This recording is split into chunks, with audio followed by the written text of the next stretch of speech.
نحمدہ و نصلی علی رسولہ الکریم۔ اسلام آباد سے ہمارے پاس سوال آیا کہ یہ جو آج کل نوجوان لڑکے اور لڑکیاں اور بعض لوگ پینٹنگ کے ذریعے انسانی مجسمے بناتے ہیں، تصاویر بناتے ہیں اور پھر جانوروں کی تصاویر بناتے ہیں اور اس کی خرید و فروخت کرتے ہیں، اس کے لیے باقاعدہ نمائش کا انتظام ہوتا ہے اور تصاویر خریدی جاتی ہیں، تو اس حوالے سے ہمارا دین کیا کہتا ہے؟ تو اس حوالے سے میرا فتویٰ بھی موجود ہے، فتویٰ انشاءاللہ سوشل میڈیا پر، واٹس ایپ پر، دیگر جگہوں پر شیئر کر دوں گا۔ دیکھیں، بلا عذر شرعی انسانی تصاویر بنانا، انسانی مجسمے بنانا، اس طرح جانوروں کی تصاویر بنانا، یہ ناجائز ہے، حرام ہے۔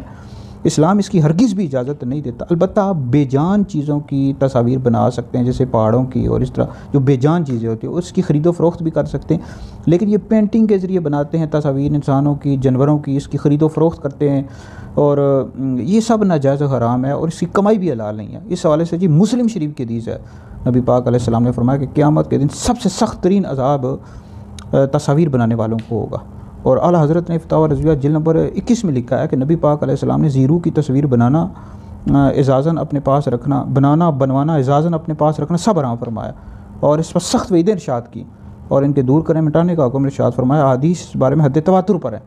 تو یہ لوگ نوجوان لڑکے اور لڑکیاں کہتے ہیں یہ ہمارا فن ہے، وہ بھائی فن نہیں ہے، یہ فن ایک طرف جہاں پر اللہ رسول کی نافرمانی ہو تو فن کو چھوڑ دینا چاہیے، اللہ رسول کی اطاعت کرنی چاہیے۔ تو لہٰذا یہ جو تصاویر بناتے ہیں انسانوں جانوروں کی، سب حرام ہے بھائی، بلا عذر شرعی ہرگز بھی نہیں بنا سکتے۔